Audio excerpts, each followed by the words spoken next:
मैंने पहले तो शीशे में एक साया सा देखा था, तो मैं ये कंफर्म करने के लिए हिली भी, लेकिन जब साया नहीं हिला तो मैं बहुत डर गई। और फिर मैंने उसे देखा माँ।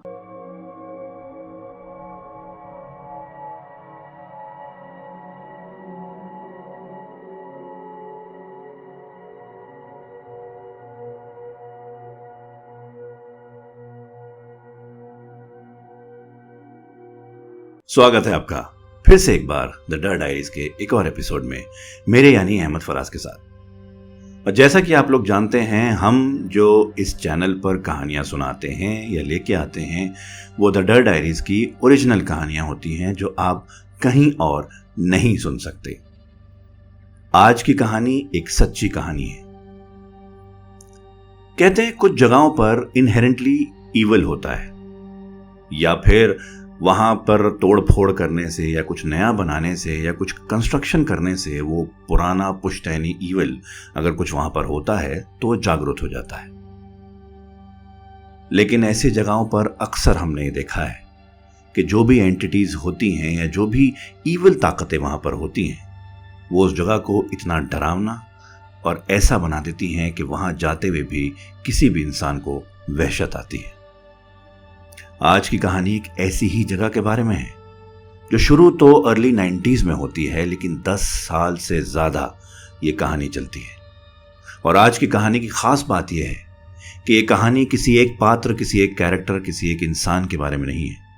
ये कहानी है उस जगह के बारे में जिसके बारे में ये कहा जाता है कि वो इनहेरेंटली ईवल है, यहाँ को, या फिर वहाँ कोई एक ऐसी एंटिटी रहती है जो इतनी ईवल है कि आज तक वहां कोई न रह पाया है और न शायद कभी कोई रह पाएगा। ये कहानी है दिल्ली के रोहिणी इलाके के सेक्टर 15 की एक घर की, और ये सच्ची, बिल्कुल सच्ची कहानी है। ये बात है जनवरी 1994 की। रोहिणी के एक बहुत पॉपुलर स्कूल की एक नर्स मिस रजनी भागती हुई पसीने में तर होकर सीधा स्कूल के रिसेप्शन पे आती हैं। रिसेप्शन पे आकर वो चिल्ला रही हैं कि नेहा के पेरेंट्स को बुलाओ, नेहा के पेरेंट्स को बुलाओ, नेहा के पेरेंट्स को बुलाओ। नेहा एक 13 साल की बच्ची है जो स्कूल में पढ़ती है। नेहा को उस दिन असेंबली में थोड़ी तबीयत खराब हुई थी, थोड़ा नौशिया हुआ था, थोड़ा अजीब सा फीलिंग हुआ था। तो जब वो फीलिंग बढ़ गई तो उसको मेडिकल रूम रेफर कर दिया गया था। एक्चुअली हुआ ये था कि जब उसकी तकलीफ थोड़ी बढ़ी, उसकी तबीयत थोड़ी और ख़राब हुई, तो वो दर्द से चिल्लाने लगी थी। तो जाहिर सी बात है, जब बच्चों को थोड़ी तबीयत ख़राब होती है तो मेडिकल रूम रेफ़र कर दिया जाता है। मेडिकल रूम में अक्सर स्कूल्स में देखा गया है कि एक नर्स होती हैं जो बच्चों का ख्याल रखती हैं। वो बच्चों को थोड़ी मेडिसिन देती हैं, वहाँ थोड़ा लिटाती हैं, और जब बच्चे ठीक हो जाते हैं तो वो स्कूल कंटिन्यू कर लेते हैं। नेहा भी ऐसी ही एक बच्ची थी जो टीनेजर थी। मिस रजनी ऐसे बहुत बच्चों को रोज़ हैंडल करती थी।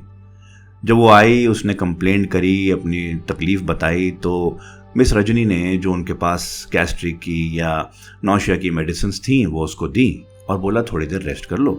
तकरीबन आधा घंटा उनके हिसाब से लगना था। आधे घंटे बाद वो ठीक हो जाती। लेकिन मिस रजनी उस चीज़ के लिए तैयार ही नहीं थी जो अगले 15 मिनट में उनके साथ होने वाली थी। नेहा सिर्फ नॉशियस फील नहीं कर रही थी।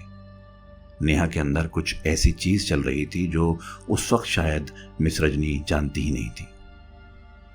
वो मेडिकल रूम इतना बड़ा नहीं था।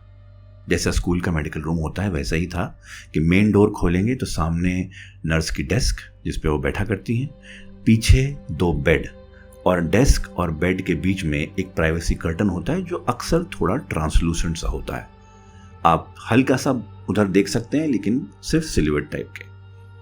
और उधर उसके 2 बेड उस जमाने में मेडिकल रूम में बिल्कुल प्योर मेटल के हुआ करते थे कि उनको जरा सा भी हिला हो तो एक अजीब सी आवाज आती थी फर्श पर रगड़ने की। नेहा को मिस रजनी ने दवाई देके एक बेड पर लिटा दिया था जो कि दूसरा बेड था, उनकी डेस्क से दूसरा, और उसके बगल में वॉशरूम था। नेहा वहां कुछ देर लेटी रही और आंखें बंद कर ली। मिस रजनी अपनी डेस्क पर जाकर बैठ गई और अपना एक कोई जर्नल पढ़ने लगी।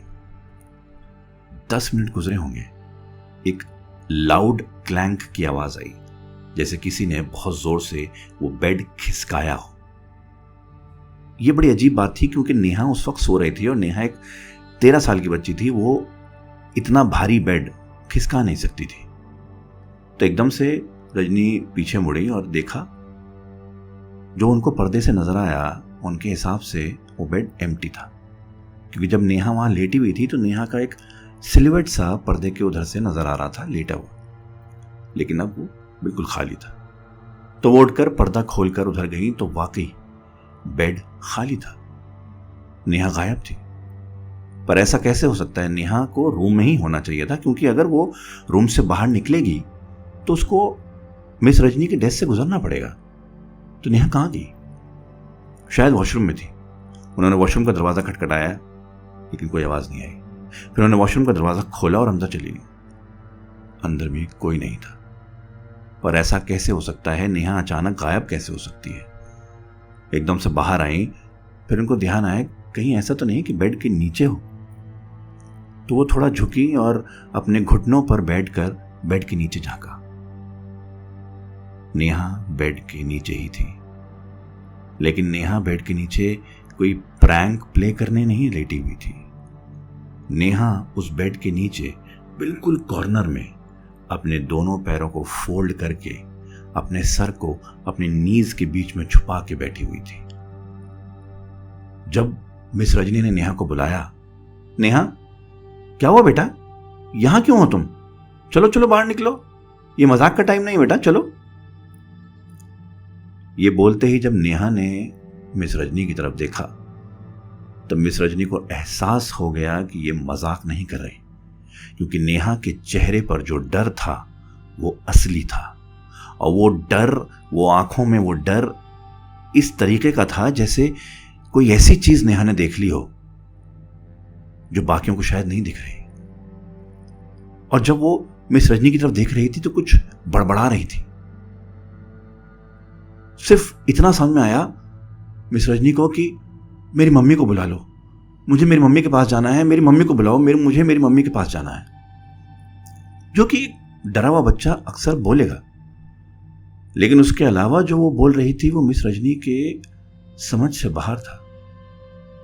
जब उन्होंने गौर से सुना तब उनको एहसास हुआ कि नेहा क्या कह रही है। नेहा बड़बड़ा रही थी कि वो यहां तक भी आ गई मेरे पीछे, वो मुझे फॉलो कर रही है, वो औरत, वो आपके पीछे है, वो औरत मुझे यहां तक आ गई ढूंढते ढूंढते, वो औरत, उसका चेहरा टूटा हुआ है, टूटा हुआ चेहरा है उसका, वो आ गई, मुझे मेरी मम्मी के पास ले जाओ, मुझे मेरी मम्मी के पास जाना है। ये बड़ी अजीब सी बात थी। एक बच्ची खाली मेडिकल रूम में मिस रजनी की तरफ देखते हुए इतनी डरे सहमे तरीके से एक ऐसी चीज बोल रही है जो उनको यकीन भी नहीं आ रही। लेकिन जब बोलते बोलते उसको अचानक से दौरा पड़ने लगा, उसकी पूरी बॉडी हिलने लगी, उसके मुंह से झाग आने लगे, तो मिस रजनी घबरा गई। मिस रजनी चिल्लाने लगी वहां से। उस मेडिकल रूम के बगल में 11th क्लास की क्लास चल रही थी। जैसे ही मिस रजनी चिल्लाई तो उस क्लास की टीचर भी निकल के एकदम से मेडिकल रूम में आई। उन्होंने देखा कि वहाँ पर एक मेडिकल इमरजेंसी है, नेहा सीजर में हो रही है, नेहा को सीजर आ रहा है, दौरे पड़ रहे हैं। तो उन्होंने फटाफट अपने क्लास के बच्चों को बुलाया। क्लास के बच्चों ने नेहा को हेल्प करी, मिस रजनी को हेल्प करी। नेहा अब बेहोश हो गई थी, उसको बेड पर लिटा दिया था और मिस रजनी बस उसको आंखें फाड़ कर देखे जा रही थी। फिर एकदम से उनके जब एक होश में आई तब वो पसीने में तर, एक कोल्ड जनवरी की दिन में पसीने में तर होके भागती हुई रिसेप्शन की तरफ गई, सिर्फ नेहा के पेरेंट्स को बुलाने के लिए, क्योंकि ऐसी कोई चीज़ मिस रजनी ने पहले कभी नहीं देखी थी। और मिस रजनी शायद नेहा की आंखों का वो डर, नेहा के चेहरे का वो डर भुला नहीं सकती थी, क्योंकि शायद नेहा ने कुछ ऐसा देखा था जो बाकी किसी को नजर नहीं आ रहा था।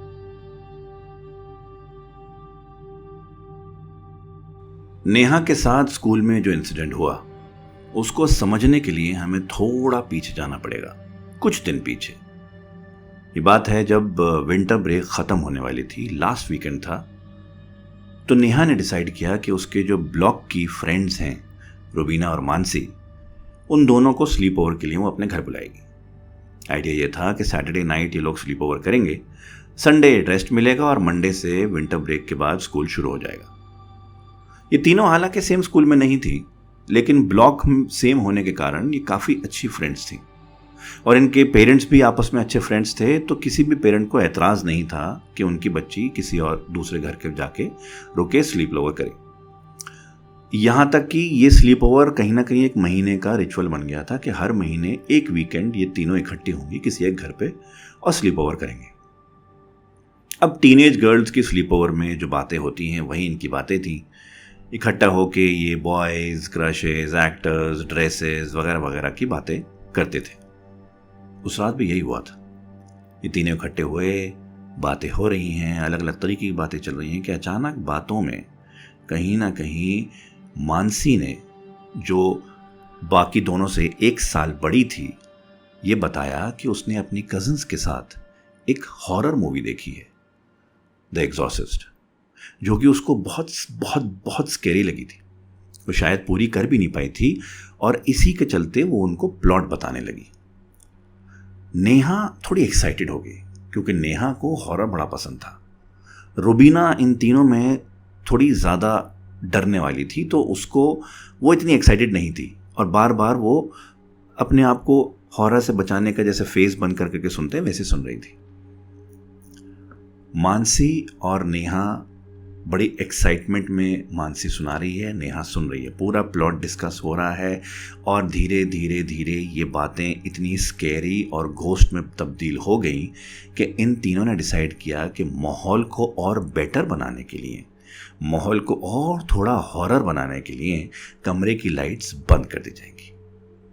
अब टीनेज गर्ल्स हैं, एक्साइटमेंट में ये कर भी दिया और लाइट बंद करने के बाद ये डिसाइड हुआ कि मोमबत्तियां जलाई जाएंगी माहौल को और थोड़ा सा बनाने के लिए। तो नेहा अपने किचन में जाके मोमबत्तियां लेके आई, जो कि मॉम ने देख भी लिया था और मॉम ने पूछा भी, तो उसने बोला कि हम कुछ गेम खेल रहे हैं वगैरह वगैरह। तो मॉम ने बोला सोने से पहले मोमबत्तियां बंद कर देना। वो मोमबत्ती लेके कमरे में आई, मोमबत्तियां 4-5 जलाई और फिर इन चीज़ों के बारे में बातें होनी शुरू। अब नेहा को क्योंकि हॉरर पसंद था तो वो एक्साइटमेंट में और बातें पूछने लगी कि मानसी को और क्या पता है, क्या उसने देखा है, क्या चीज़ें एग्जॉर्सिस्ट में हुई, एक एक डिटेलिंग पूछने लगी। रुबीना बस चुप करके सुन रही थी। इसी बीच एकदम से नेहा ने ओईजी बोर्ड के बारे में बात करी। नेहा ने बोला कि मुझे एक ऐसी चीज़ पता है जो मैंने देखी है कि गेम होता है जिसको अगर आप खेलें तो आप आत्माएं बुला सकते हैं। तो फौरन उसकी हामी भरते हुए मानसी बोली, हाँ ये मैंने भी देखी है, ओईजी बोर्ड बोलते हैं इसको। तो उन्होंने बोला ठीक है, तो एक काम करते हैं, ओईजी बोर्ड बनाते हैं और फिर खेलेंगे, आत्माएं बुलाते हैं। इन तीनों के लिए ये एक खेल था। हालांकि रुबीना ने मना भी किया, लेकिन वही बात है कि जब एक्साइटमेंट इतना बड़ा हो तो फिर कोई रुकता नहीं। तो डिसाइड ये हुआ कि मानसी और नेहा मिलके ओईजी बोर्ड बनाएंगे। एक उन्होंने कार्डबोर्ड फाड़ा, कार्डबोर्ड पर ओईजी बोर्ड की ड्राइंग्स बनानी शुरू करी। अब थोड़ा मैं आपको ओईजी बोर्ड के बारे में बता देता हूँ। ये बोर्ड एक सिंपल सा रेक्टेंगुलर बोर्ड होता है जिसपे ABCD लिखी होती है एक सेमी सर्कल में। उसके नीचे यस और नो लिखा होता है और उसके ऊपर रखा होता है एक चीज़ जिसको कहते हैं प्लानचेट। अब प्लानचेट यूजुअली जो ओईजी बोर्ड प्रोफेशनली आता है या मार्केट में मिलता है, उसमें प्लानचेट एक बड़ा सा लकड़ी का बोर्ड होता है जिसमें जो पार्टिसिपेंट्स हैं वो अपनी उंगली रखते हैं और उसके नीचे कुछ व्हील्स या कुछ ऐसा लगा होता है ताकि वो हिल सके। इन लोगों ने क्योंकि एक मेकशिफ्ट ओईजी बोर्ड बना रहे थे तो गत्ते पर इन्होंने सेमी सर्कल में A to Z लिखा, नीचे यस और नो लिखा और प्लानचेट की जगह यूज़ किया एक बॉटल कैप जिस पे तीनों ने रखी उंगली। यूजुअली जिन लोगों ने बचपन से हॉरर देखा है या सुना है या जिनको शौक रहा है वो कहीं ना कहीं ऐसे गेम खेलते आए हैं। और ये गेम्स जो हैं यूजुअली दोस्त लोग आपस में तफरी करने के लिए खेला करते थे कि जैसे ही जब ऐसे आप बोलेंगे कि कोई आत्मा है यहाँ पर, कोई आए तो हमें जवाब दे, तो उनमें से कोई एक जो है वो प्लानचेट हिला देगा और बाकी जो है एकदम से डर जाएंगे और ये एक हंसने का एक मुद्दा बन जाएगा। लेकिन कभी कभी ये मजाक, कभी कभी ये गेम इतना ज़्यादा बढ़ जाता है कि इंसान शायद भूल जाता है कि इन सब चीज़ों से खिलवाड़ करना कितना मुश्किल हो सकता है। तो उन्होंने ओईजी बोर्ड बना लिया था। लाइट बंद हो चुकी थी। एक सर्दी की बिल्कुल खामोश रात थी जिसमें कोई साउंड नहीं था। तीनों ओईजी बोर्ड के चारों तरफ बैठी हुई हैं। तीनों के आसपास मोमबत्तियां जल रही हैं। तीनों ने अपनी उंगली प्लानचेट पे यानी बॉटल कैप पे रखी, आंखें बंद करी और नेहा ने बोलना शुरू किया, अगर कोई आत्मा यहां पर है तो सामने आए। अगर कोई आत्मा यहां पर है तो हमें जवाब दे। क्या कोई है हमारे आसपास यहां पर? ऐसे बोलते रहे। बहुत देर तक कुछ नहीं हुआ, लेकिन फिर अचानक से बॉटल कैप हल्का सा वाइब्रेट हुआ। ना तो वो यस की तरफ गया, ना तो वो नो की तरफ गया, ना किसी अल्फाबेट की तरफ गया, बस हल्का सा हिला। रुबीना एकदम से डर गई। रुबीना सबसे पहले पूछा, ये किसने किया? मानसी हंसते हुए बोली, मैंने नहीं किया। नेहा, तूने किया ना? पर नेहा उस वक्त खामोश बैठी थी। नेहा की उंगली अभी भी बॉटल कैप पे थी। नेहा की आंखें खुली और उसने सामने देखा। नेहा के सामने यानी कि रुबीना के पीछे एक गोदरेज की अलमारी रखी हुई थी। उस जमाने की गोदरेज की अलमारियां ऐसी होती थीं जो मेटल की होती थीं, जिसमें एक हैंडल होता था, ऐसे खुलता था और एक साइड पे बड़ा सा मिरर लगा होता था।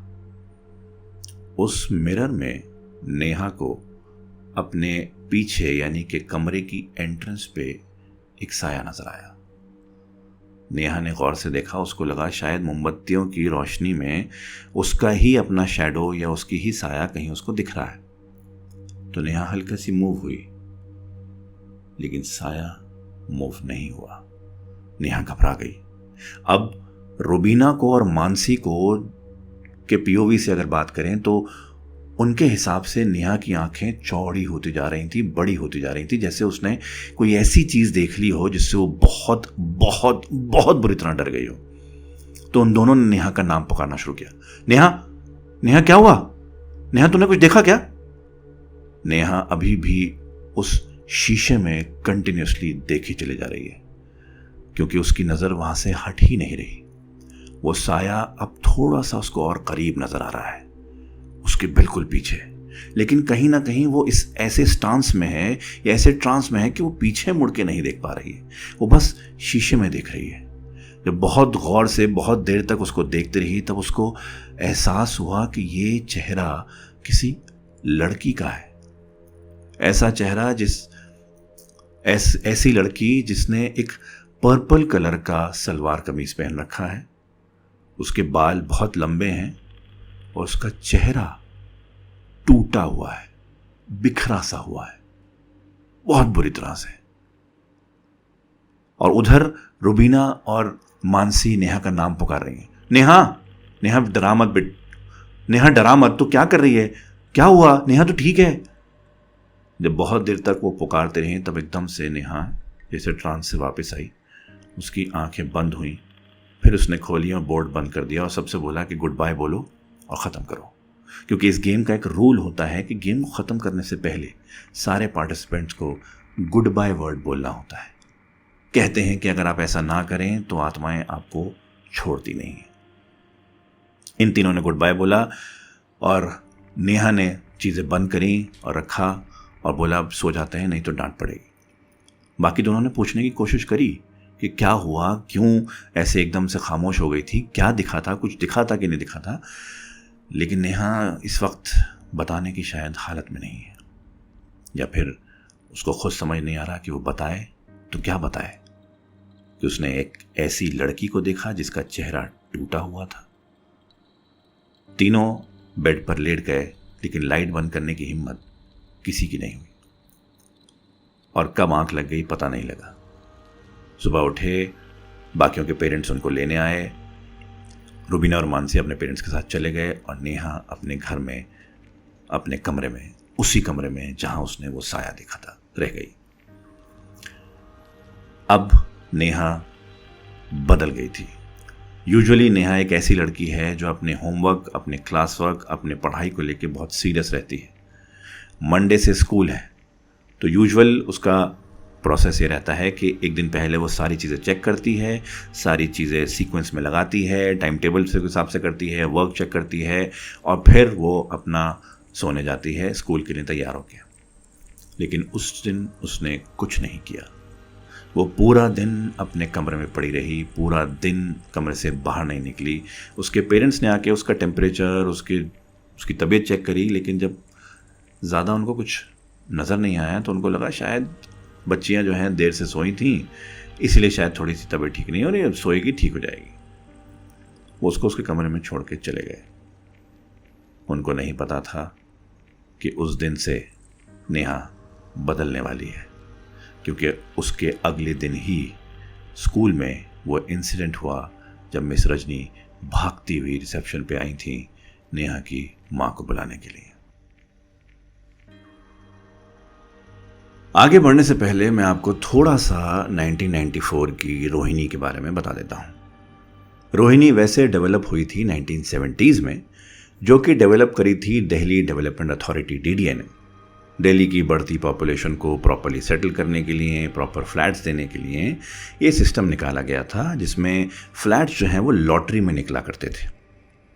2-3 तरह के इन्होंने इसमें फ्लैट बनाए थे, जिसमें MIG, LIG, SFS और जनता फ्लैट हुआ करते थे। नेहा और उसकी फैमिली MIG फ्लैट्स में रहा करती थी, रोहिणी सेक्टर 15 में। अब 1994 में रोहिणी बहुत ज़्यादा बसा हुआ नहीं था इस ब्लॉक में, जिस ब्लॉक में नेहा की फैमिली रहती थी। वैसे तो 30-32 फ्लैट्स थे, पर उस वक्त सिर्फ 7-8 फैमिलीज़ ही वहाँ पर रहा करती थी, और इसीलिए सारी फैमिलीज़ में एक मिलना जुलना, दोस्ती यारी थोड़ी ज़्यादा थी। क्योंकि जब एक ब्लॉक में काफ़ी घर खाली पड़े हों और पॉपुलेशन कम हो तो आप एक दूसरे से ज़रा दोस्ती बढ़ाते हो ताकि इमरजेंसी में सब एक दूसरे के काम आ सकें। और सेक्टर 15 के बिल्कुल पीछे की साइड जो ये ब्लॉक था, ये सेक्टर 15 का ये जो ब्लॉक था, इसके बिल्कुल पीछे की साइड एक नहर भी बहती थी, जो किसी बड़े प्रोजेक्ट का हिस्सा हुआ करती थी। और इस नहर के बिल्कुल किनारे पर यूकेलिप्टस के पेड़ भी लगे हुए थे। अब दिन में ये रास्ता एज अ शॉर्टकट लोग यूज़ किया करते थे एक सेक्टर से दूसरे सेक्टर जाने के लिए, क्योंकि इस नहर पर एक ब्रिज भी बना हुआ था। लेकिन रात में थोड़ा सा ज़्यादा पेड़ होने के और नहर के कारण ये जगह थोड़ी सी डरावनी सी लगती थी। और पिछले कुछ टाइम में यहाँ पर कुछ ड्राउनिंग के इंसिडेंट्स भी हुए थे, तो इसलिए लोग रात को वहाँ जाना अवॉइड किया करते थे। और नेहा का घर जो था बिल्कुल उस ब्लॉक पे ऐसी जगह पे था जहाँ पीछे से ही नहर दिख सकती है। अब हुआ यूं कि जब वो इंसिडेंट हुआ नेहा के साथ स्कूल में, तो 1 हफ्ते तक नेहा की तबीयत ठीक नहीं हुई। उस 1 हफ्ते में नेहा की तबीयत ठीक होने के बजाय और बिगड़ गई थी। डॉक्टर्स के पास गए, डॉक्टर्स ने नेहा को देखा, कुछ टेस्ट वेस्ट किए गए, टेस्ट में ज़्यादा कुछ निकल के नहीं आया, तो डॉक्टर ने बोला कि हो सकता है कि ये बच्चों को स्ट्रेस हो जाता है, एडोलेसेंस स्ट्रेस हो जाता है, एंग्जाइटी हो जाती है, उस वजह से ऐसा हुआ हो। कुछ मेडिसिन उन्होंने दे दी, अगर उससे भी असर ना हो तो फिर ये रेकमेंड किया गया कि चाइल्ड साइकियाट्रिस्ट को दिखाया जाए। ये बात सुनकर पेरेंट्स स्माइल करा, पैसे दिए, दवाई लेके घर आ गए। लेकिन पेरेंट्स जानते थे कि नेहा की बीमारी, वो जो डॉक्टर्स बता रहे थे, शायद उससे कहीं ज़्यादा थी, क्योंकि 1 हफ्ते के अंदर अंदर ही नेहा ने अचानक से वेट बहुत लूज़ कर लिया था। ना कुछ खाती थी, ना ज़्यादा कुछ बातें करती थी। उसको सिर्फ रोशनी में ही बैठना होता था, चाहे रात हो चाहे दिन हो। लाइट किसी भी सूरत बंद नहीं करने देती थी, यहाँ तक कि सोती भी ट्यूबलाइट ऑन करके थी। और अगर जब सोती थी तो नाइटमेयर्स आया करते थे। नाइटमेयर्स आकर वो नाइटमेयर्स में चिल्लाया करती थी नींद में और एकदम से उठ जाया करती थी। पेरेंट्स भी परेशान हो गए थे कि इस बच्ची के साथ क्या हो रहा है। एक बार तो गलती से उसके आंख लगने के बाद उसके फादर दीपक ने उसके बेड साइड का लैम्प बंद कर दिया था। कुछ ही मिनटों में वो चिल्लाते हुए उठी थी। वो चिल्लाना भी कोई ऐसा नहीं था कि बच्चे नींद में चिल्ला रहे हों या अभी सो के उठे हों। वो चिल्लाना ऐसा था जैसे जैसे उसको गुस्सा हुआ कि वो लाइट कैसे बंद हुई। उसकी माँ उसको देखकर बहुत परेशान रहने लगी थी। ज़्यादा बोलना भी बंद कर दिया था उसने। डाइनिंग टेबल पर बैठती थी तो या तो खाने को स्टेयर करती थी या फिर अपनी माँ के पीछे की दीवार को स्टेयर करती रहती थी। माँ ने कई बार पूछने की कोशिश भी करी थी कि नेहा क्या हो गया बेटा, कहाँ देख रही है? तो एकदम से वो फोकस अपना करके कुछ नहीं करके अपना काम करने लगती थी। बस कभी कभी जो मुंह से निकलता वो ये था कि माँ वो मुझे अभी भी दिख रही है, मुंह पूरा टूटा हुआ है, मुझे रोज दिखती है, हर वक्त दिखती है, सोती हूं तो सपने में आती है, मुंह टूटा हुआ है। बस माँ उसकी बहुत ज़्यादा कंसर्न हो गई थी नेहा की कि ये बीमारी और ये चीज़ें ये कुछ ठीक नहीं है इनके बारे में। हाँ, नेहा बड़ी हो रही है, टीनेज बच्ची है, बहुत सारे हॉर्मोन्स होते हैं बॉडी में, तो माँ बेटी के कॉन्वर्जेशन के लिए वो तैयार थी कि बैठेगी, उसके साथ बातें करेगी, हार्मोनल चेंजेस हैं क्या है। बट इस चीज़ के लिए उसकी माँ तैयार नहीं थी। अपनी बेटी को इस हालत में देखती उसका दिल टूट रहा था। तो उसने डिसाइड किया कि क्योंकि ये चीज़ उस रात से शुरू हुई है जिस रात वो तीनों बच्चियां वहाँ इकट्ठी हुई थीं, और क्योंकि उसकी माँ को ये याद आया था कि नेहा कुछ मोमबत्तियाँ किचन से अपने रूम में लेके गई थी, तो उसने फैसला किया कि रूबीना और मानसी को उनके पेरेंट्स के साथ घर बुलाया जाएगा। और क्योंकि सब एक दूसरे को जानते थे, दोस्त थे, तो फ़ौरन ही लैंडलाइन पे कॉल किया गया, सारी चीज़ें बताई। सिर्फ एक इशारा दिया गया कि उस रात के बारे में कुछ बातें करनी है, नेहा की तबीयत कुछ ठीक नहीं है। अब नेहा की तबीयत ठीक ना सुनकर सारे के सारे जो उनके पेरेंट्स, बच्चों के पेरेंट्स थे और बच्चियाँ थीं, वो फ़ौरन घर पे आ गए। 1 घंटे के अंदर अंदर वो सारे घर पे थे।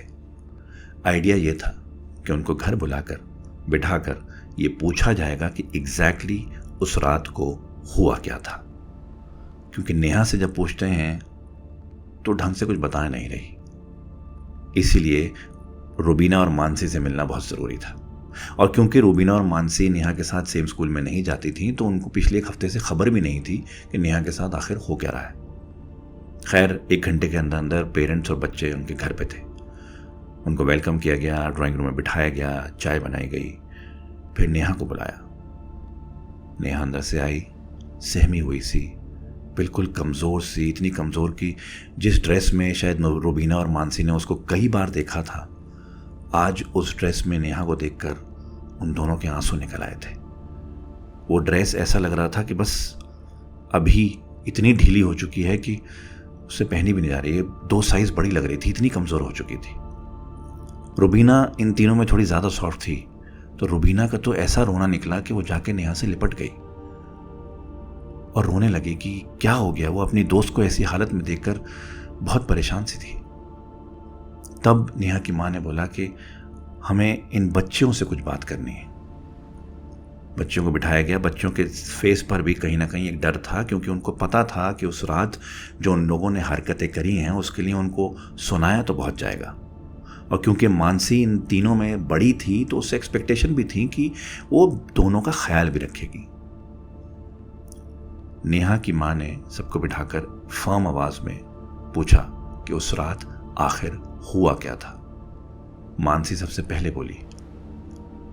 मानसी ने बताया कि हमें नहीं पता एग्जैक्टली क्या हुआ था, लेकिन नेहा शायद किसी चीज़ को देखकर बहुत डर गई थी और नेहा का चेहरा ऐसा हो गया था उस डर के वजह से कि हम नेहा को देखकर डर गए थे। नेहा ने शायद कोई ऐसी चीज़ देखी थी जो उसको नहीं देखनी चाहिए थी। और फिर पूरा किस्सा ओएजी बोर्ड का बताया गया। फिर पूरी चीज़ें बताई कि उन्होंने ओएजी बोर्ड में कैसे क्या क्या किया। रूबीना ने इस बात को कंफर्म किया और रोते रोते बोली कि आंटी, मुझे भी लग रहा है कि नेहा ने उस रात रूम में कुछ तो देखा था, क्योंकि हम सबको भी महसूस हुआ था कि कुछ तो था उस रूम में, कुछ तो गलत था। हमसे गलती हुई, हमने वो सब किया, पर आंटी नेहा ने शायद हम तीनों में से सबसे ज़्यादा वो महसूस किया है। ये बातें सुनकर नेहा की माँ बिल्कुल डेवस्टेटेड हो गई थी। ये तीनों बच्चियां इन सब चीज़ में कैसे पड़ गईं। यहीं पर एकदम से दीपक, नेहा का बाप, जो थोड़ा प्रैक्टिकल था, इंजीनियर था, वो एकदम से थोड़ा सा बौखला सा गया। अरे तुम बच्चियों को कब से ये हॉरर का शौक पड़ गया? बस फिल्में देखो, उससे इन्फ्लुएंस हो जाओ और अपने आप को खुद ही डरा लो। सविता, मैं आपको बता रहा हूँ, ये तीनों बच्चियों ने ना खुद को ही कुछ कहानियां सुना के डरा लिया है और दिमाग में वो चीज़ें बैठ गई हैं। कुछ नहीं है, ऐसा कुछ नहीं होता। सविता, नेहा की माँ, वो अपने हस्बैंड दीपक की बातें सुन रही थी, लेकिन उसको पता था कि ये बात उससे कुछ ज़्यादा है, क्योंकि जब वो ये बात कह रहा था तो वो नेहा को देख रही थी। नेहा के फेस पे अपने पापा की ये बात सुनकर थोड़ी शर्म भी आई थी, क्योंकि कहीं ना कहीं पूरी लोगों के सामने एक एम्बैरेसमेंट वाली चीज़ थी। और इस बात की भी शर्म थी कि उसके फादर उसकी बात पर यकीन नहीं कर रहे। सविता ने नेहा की तरफ मुड़कर उसका हाथ अपने हाथों में लेकर उसको प्यार से एकदम पकड़कर उसकी आंखों में देख के उससे पूछा, नेहा, क्या देखा था बेटा तूने? उस दिन शीशे में ऐसा क्या देखा था? नेहा शायद अपनी माँ का इतने प्यार से पूछने का वेट कर रही थी। नेहा शायद वेट ही कर रही थी कि उसके माँ बाप में से कोई उसके साथ बैठ के उसको प्यार से पकड़ के उससे पूछे कि क्या हुआ है। वो एकदम से बोली, माँ, मैंने पहले तो शीशे में एक साया सा देखा था जो मेरे पीछे वाली दीवार पे बन रहा था, और वो मुझे लगा कि मोमबत्ती की रोशनी में मेरा साया है, तो मैं ये कंफर्म करने के लिए हिली भी, लेकिन जब साया नहीं हिला तो मैं बहुत डर गई। और फिर माँ, फिर मैंने उसे देखा माँ, थोड़ी देर बाद मैंने उसे देखा। वो एक लड़की थी माँ, पर्पल कलर का सूट पहनी हुई थी, पर्पल कलर का, और उसका चेहरा माँ कुचला हुआ था, टूटा हुआ था, खून बह रहा था बहुत सारा। माँ, उस दिन के बाद से वो मुझे दिख रही है, हर जगह दिखती है। मुझे लगा मैं स्कूल जाऊंगी तो नहीं दिखेगी, लेकिन मुझे वो उस दिन असेंबली में भी दिखी, इसीलिए मैंने तबीयत ख़राब का बहाना करके मेडिकल रूम में गई। लेकिन जब वो मुझे मिस रजनी के पीछे भी दिखी तो मुझे बहुत डर लगा माँ, बहुत डर लगा। वो सब जगह दिखती है माँ, वो मैं सोती हूँ तो सपने में भी आती है। उसके मुंह से बहुत खून बह रहा है माँ, उसका मुंह टूटा हुआ है माँ, हाँ, और पर्पल कलर का सलवार कमीज है माँ। ये कह के नेहा हजारों कतार रोने लगी। सविता ने बस उसको गले लगा दिया और चुप कराया। उस वक्त बाकी दोनों बच्चों को भी डांट पड़ी अपने पेरेंट्स से कि इस तरह की हरकत वो कैसे कर सकते हैं। मानसी को खास तौर से, क्योंकि मानसी बड़ी थी, कि इस तरह की हरकत करने से उसको रोकना चाहिए था। ये कोई बच्चों का खेल नहीं है, ये सुपर नेचुरल से खिलवाड़ है, इस तरह से नहीं करना चाहिए। जब डांट वांट ख़त्म हो गई, सारी चीज़ें बातें ख़त्म हो गई, तो बस उसके बाद डिसाइड हुआ कि पेरेंट्स को आपस में बातें करनी चाहिए, जो शायद बच्चों के सामने नहीं हो सकती। बच्चों को अंदर भेज दिया गया। वहाँ पर नेहा का भाई भी बैठा था, उसको भी अंदर भेज दिया गया। जब बच्चे अंदर चले गए तो पेरेंट्स ने अपनी एडल्ट कॉन्वर्सेशन शुरू करी, जहाँ पर ये बातें हुई कि बच्चे किस तरह की हरकतें कर रहे हैं, आजकल के बच्चों को क्या हो गया है, हमारे ज़माने में तो ऐसा सब चीज़ें नहीं होती थी।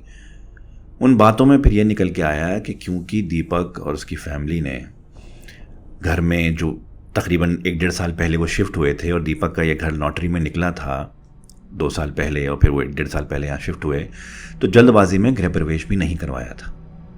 तो ये डिसाइड हुआ कि दीपक इस घर में अच्छे से पूजा करवाएंगे, पूरे घर को क्लेंस करवाएंगे, और कहीं ना कहीं नेहा को भी उस पूजा में बिठाया जाएगा। तो ये सब चीज़ें, जो अंधविश्वास या जो भी चीज़ें उनके दिमाग में चल रही हैं या वो चल रहा है, वो ख़त्म हो जाएगा। लेकिन इन सब में एक शख्स था जिसका एक्सप्रेशन बिल्कुल चेंज नहीं हुआ था। वो थी रुबीना की माँ फरीदा। फिर जब बातें ख़त्म हो गई, सबका जाने का वक्त आया, बच्चों को अंदर से बुलाया गया। रुबीना, मानसी अपने अपने पेरेंट्स के साथ रहीं और बाहर निकलने लगे। गेट पर फरीदा थोड़ी देर रुक गई, ऐसे जैसे सविता से कुछ बात करना चाहती हो। जब दीपक ने देखा तो वो नेहा को लेकर अंदर चला गया। फरीदा ने फिर सविता से बोला, सविता, मैं ये कहूँगी कि जितना जल्दी तुम ये पूजा जो तुम्हें करानी है करा सकती हो करा लो, क्योंकि जो नेहा ने बोला है मैं बहुत हैरान हूँ कि वो ऐसा कुछ देख रही है। मतलब मैं समझी नहीं। तुम्हें वो तो पता है ना कि 2 साल पहले यहाँ पे क्या हुआ था? 2 साल पहले यहाँ मतलब मेरे घर में? पर ये घर तो नया है, हमें लॉटरी में मिला था। नहीं सविता, इस घर में नहीं, इस बिल्डिंग में। तुम्हें नहीं पता? नहीं, मुझे नहीं पता। तब रुबीना ने उसको 2 साल पहले का किस्सा सुनाया। 2 साल पहले इसी बिल्डिंग में टॉप फ्लोर पे एक लड़की रहती थी, नताशा, जिसका यहीं लोकल एक मैरिड प्रॉपर्टी डीलर से अफेयर चल रहा था। वो टॉप फ्लोर भी उसी प्रॉपर्टी डीलर का था। कहते हैं 2 साल पहले एक रात को नताशा ऊपर से कूद गई। अब वो कूदी, धक्का दिया गया या छलांग लगाई, कुछ नहीं पता, लेकिन सुसाइड का ठप्पा लगा के पुलिस ने वो केस बंद कर दिया था 2 साल पहले ही। और तब फरीदा ने जो सविता को बताया, वो सुनकर सविता के पैरों तले ज़मीन निकल गई और उसको वहीं बैठना पड़ गया। फरीदा ने बताया कि वो लड़की नताशा जब ऊपर से गिरी थी तो बिल्कुल उसके घर के सामने आके गिरी थी, क्योंकि सविता और नेहा ग्राउंड फ्लोर पर रहा करते थे। और जो लोग MIG फ्लैट्स को बारे में जानते हैं वो ये जानते होंगे कि ग्राउंड फ्लोर के बगल से ही फर्स्ट फ्लोर सेकंड फ्लोर की एंट्री होती थी, जहाँ पर छोटे छोटे कुछ स्टोर रूम के टाइप के दरवाजे दिए जाते थे हर एक फ्लैट को। और वहाँ एक सेप्टिक टैंक का जगह होती थी, जो पूरा एक सेप्टिक टैंक होता है, वहीं पे स्कूटर साइकिल वगैरह लोग खड़ा करते थे और वहीं से स्टेयर्स केस होती थी ऊपर के लिए। कोई लिफ्ट नहीं होती थी इन फ्लैट्स में। और उस लड़की की लाश, नताशा की लाश, बिल्कुल सेप्टिक टैंक के ऊपर गिरी मिली थी, जो ग्राउंड फ्लोर के सामने ही था। और फरीदा ने बताया कि फरीदा ने खुद उसकी लाश को देखा था। उस वक्त नताशा ने पर्पल कलर का सलवार कमीज पहन रखा था, मुंह के पल गिरी थी, इसलिए उसका मुंह पूरा कुचला हुआ, टूटा हुआ था और उसके मुंह से खून बह रहा था। जब ये बात सविता ने सुनी तो वो डर के मारे कांपने लगी थी, क्योंकि एग्जैक्ट यही डिस्क्रिप्शन नेहा ने दिया था उस साये के बारे में, उस एंटिटी के बारे में जो नेहा को अपने घर में और हर जगह दिख रही थी। ये वही शख्स, ये वही लड़की थी जो नेहा को उसके घर में और हर जगह दिख रही थी, जिसकी वजह से नेहा की ये हालत थी। और उस नताशा के पर्पल कलर का सलवार कमीज, मुंह के पल गिरी हुई लाश और मुंह से खून निकल रहा, ये कोई कोइंसिडेंट तो नहीं हो सकता। उस इंसिडेंट को अब तकरीबन 1 साल से ज़्यादा हो चुका था। इस 1 साल में उस फैमिली ने, नेहा ने बहुत कुछ देखा था। इस 1 साल में नेहा की तबीयत और बिगड़ गई थी। नेहा पहले जैसी बच्ची नहीं रही थी। ना वो ज़्यादा खाती थी, ना किसी से बात करती थी, ना ही वो एक ऐसे टीनेजर की तरह बिहेव करती थी जैसे नॉर्मल टीनेजर्स करते हैं। सविता और दीपक ने हर चीज़ ट्राई कर ली थी, सारे डॉक्टर्स को दिखा लिया था, सब कुछ कर लिया था, लेकिन नेहा की तबीयत ठीक ही नहीं हो रही थी। यहाँ तक कि चाइल्ड साइकियाट्रिस्ट के पास जब लेके गए थे, उन्होंने भी मेडिकेशंस लिखी थी, काफ़ी हैवी मेडिकेशंस जो एडल्ट्स के लिए होती हैं वो नेहा को देनी पड़ रही थी। और नेहा को डायग्नोज हो गया था बाइपोलर स्किज़ोफ्रेनिया। अब उस ज़माने में 1994 में एक मेंटल इलनेस का होना बहुत बड़ा टाबू माना जाता था। उस ज़माने में मेंटल इलनेस की इतनी अवेयरनेस नहीं थी, ना ही इतने लोग आज की तरह सोशल मीडिया था कि वो इतना अवेयर हो सकें या इसके बारे में बात कर सकें। तो दीपक के लिए भी एक ये बड़ा शर्मनाक सी बात थी कि उसकी बेटी जो अब बड़ी हो रही है उसको इतनी बड़ी बीमारी है मेंटल। उस ज़माने में इसको सिर्फ पागलपन का नाम दिया जाता था, और पागलपन का इलाज उस ज़माने में कहते थे कुछ नहीं था, लोग बस अकेला छोड़ दिया करते थे। नेहा के साथ भी शायद ऐसे ही हो रहा था। सिर्फ एक रुबीना थी उसकी दोस्त जो कभी कभी उससे मिलने आ जाया करती थी, उसके पास बैठा करती थी, उससे बातें किया करती थी, कोशिश करती थी कि वो ठीक हो जाए या उससे बात करे। कभी कभी उससे बात करते हुए नेहा मुस्कुरा देती थी, लेकिन ज़्यादा कुछ बोलती नहीं थी। और रुबीना वहाँ से सैड होकर वापस चली जाती थी, एक ऐसी सैडनेस जिसको वो शायद नाम भी नहीं दे पा रही थी। पता ही नहीं था उस बच्ची को कि क्या हो रहा है उसकी दोस्त के साथ। और जो ये एंटी साइकोटिक मेडिकेशंस उसकी चल रही थी उसका असर अलग होने लगा था नेहा पर। वो पहले बहुत कमज़ोर हो गई थी और अब मेडिकेशंस की वजह से वो वेट गेन करने लगी थी।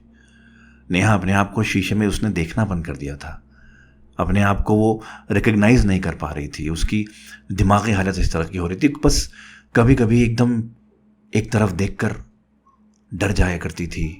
खाना खाते खाते उसकी नज़रें किसी कॉर्नर में जाएंगी और एकदम से डर जाएगी, और फिर वही बोलेगी, वो फिर दिखती है माँ, वो हमेशा दिखती है, वो हमेशा दिखती है।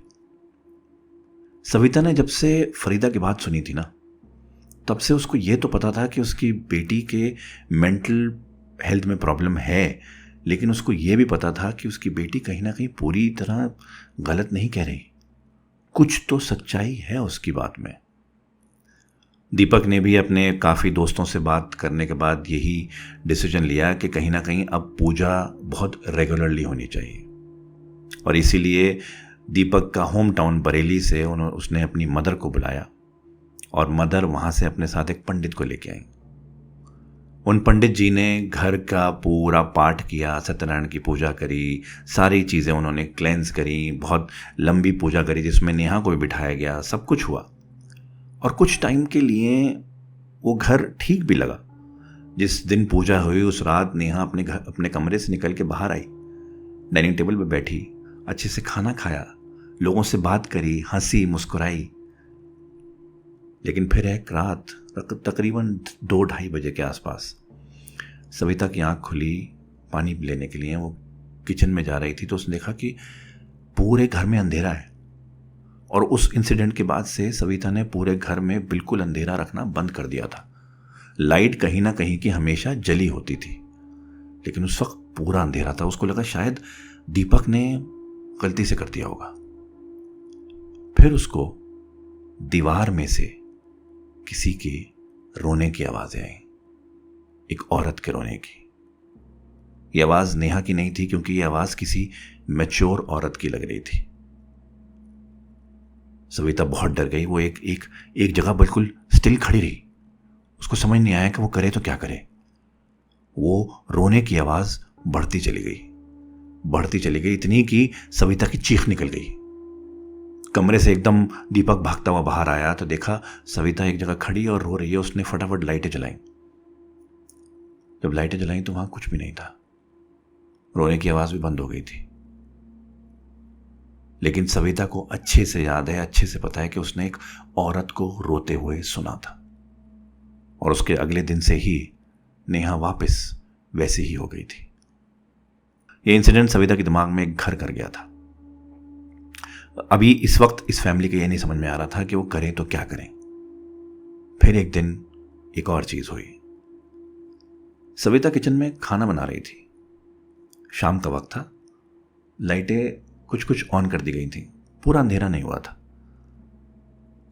उसका बेटा जो नेहा से छोटा था वो वहीं बैठा हुआ अपने कुछ चीजें कर रहा था, खेल रहा था, कि अचानक एक बल्ब जो अभी कुछ दिन पहले ही नया लगाया गया था वो फ्लिकर होने लगा। तो उसने दीपक को आवाज दी, दीपक देखो ये लाइट में क्या हो रहा है। दीपक बाहर आया, उसने देखा कि अभी तो कुछ दिन पहले बल्ब लगाया है तो फिर ये फ्लिकर क्यों कर रहा है।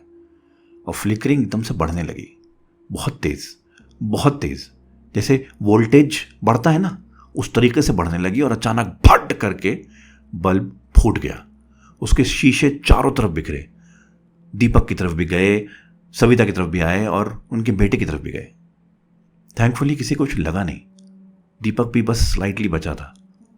सविता के हाथ पे एक शीशा छूता हुआ गया था, हल्का सा जख्म करता हुआ। ये इंसिडेंट भी कुछ नॉर्मल सा इंसिडेंट नहीं था।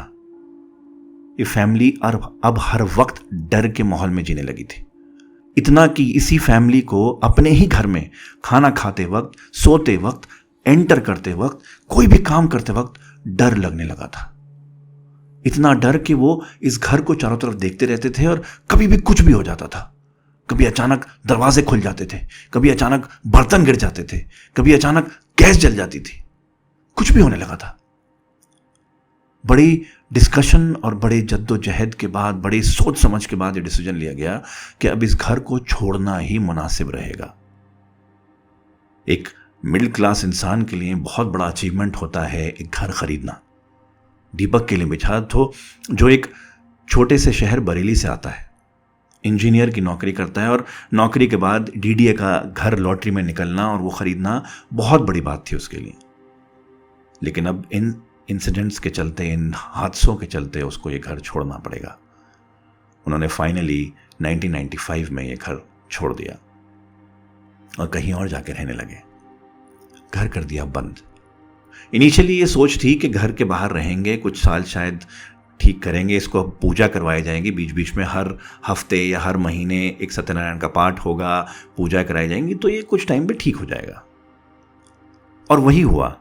जब वो 95 में वहाँ से शिफ्ट हुए, उसके बाद तकरीबन 2 साल तक उन्होंने, दीपक आता रहा, पूजा करवाता रहा, क्लेंजिंग करवाता रहा, मेक श्योर करने लगा कि घर भी क्लीन रहे, सब कुछ रहे। लेकिन तब जब वो इस घर में आया, उसको अजीब सा डर ही लगा।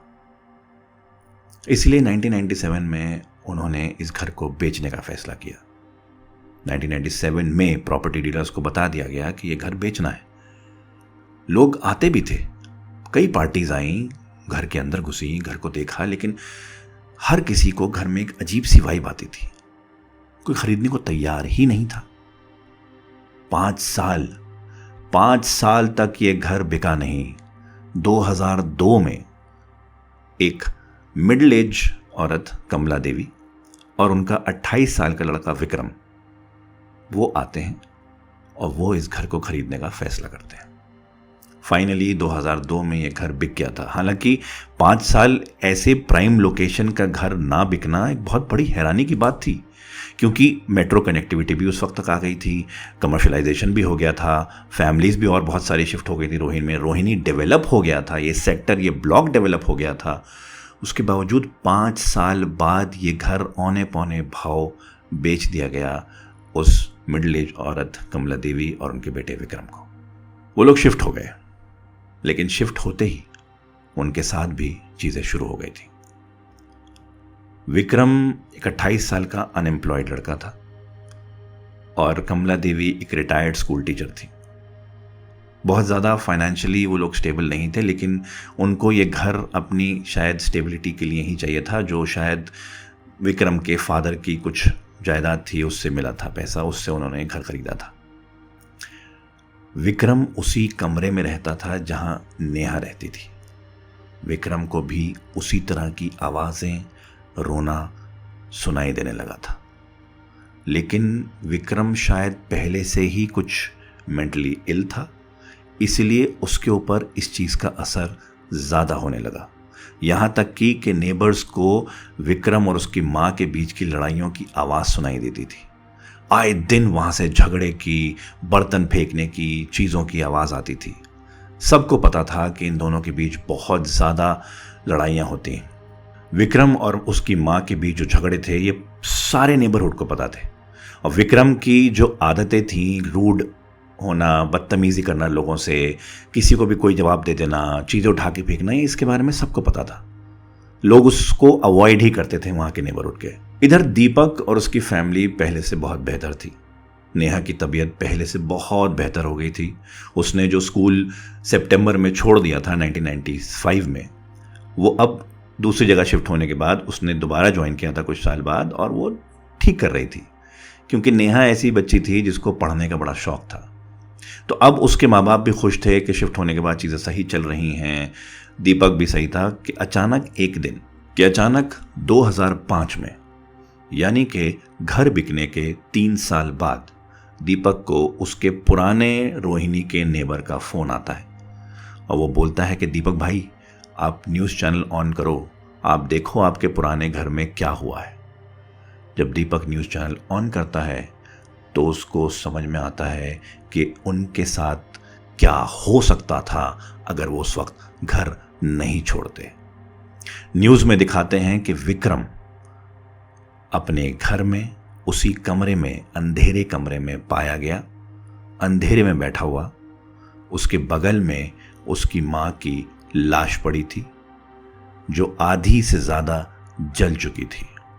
जब ऑटोप्सी वगैरह की गई तो पुलिस ने बताया कि विक्रम ने अपनी माँ का गला घोंटकर हत्या कर दी और उस पे मिट्टी का तेल डालकर आग लगा दी थी। उसी कमरे में, जिस कमरे में नेहा रहा करती थी, उसी कमरे में जहां नेहा को वो साया दिखता था, वो लड़की दिखती थी। शायद विक्रम की मेंटल इलनेस इतनी ज़्यादा थी पहले से कि उसके ऊपर जब वो उस घर में शिफ्ट हुआ तो उस घर का ईवल उसके ऊपर हावी हो गया था और उस ईवल ने विक्रम से वो काम कराया जो शायद कोई तसव्वुर भी नहीं कर सकता, इमेजिन भी नहीं कर सकता। विक्रम को पुलिस ने पकड़ लिया था और उसको लाइफ इम्प्रिजनमेंट की सज़ा मिली थी। उस वक्त से वो घर बंद है। आज भी वो घर, सेक्टर 15 रोहिणी का वो ग्राउंड फ्लोर का घर बंद है, क्योंकि कुछ जगह पर ईवल इतना ज़्यादा होता है कि कोई भी आए वो ईवल उस पर हावी हो ही जाएगा, और कुछ जगह शायद इनहेरेंटली इतनी ही ईवल होती हैं। तो इसलिए अगर आप सेक्टर 15 रोहिणी के आसपास रहते हैं और आपको वो घर पता है तो उस घर के आसपास ना जाएं। ये थी आज की कहानी। आप सुन रहे थे सिर्फ द डर डायरीज पर, मेरे यानी अहमद फराज के साथ। और एज यूजुअल ये कहानी रियल इंसिडेंट से इंस्पायर होकर लिखी है मिस अनुश्री बासु ने। अगर आपको ये कहानी पसंद आई है तो हमें कमेंट में ज़रूर बताएं, लाइक ज़रूर करें, हाइप ज़रूर करें और हाँ, शेयर ज़रूर करें। तब तक के लिए सुनते रहिए द डर डायरीज, मेरे यानी अहमद फराज के साथ।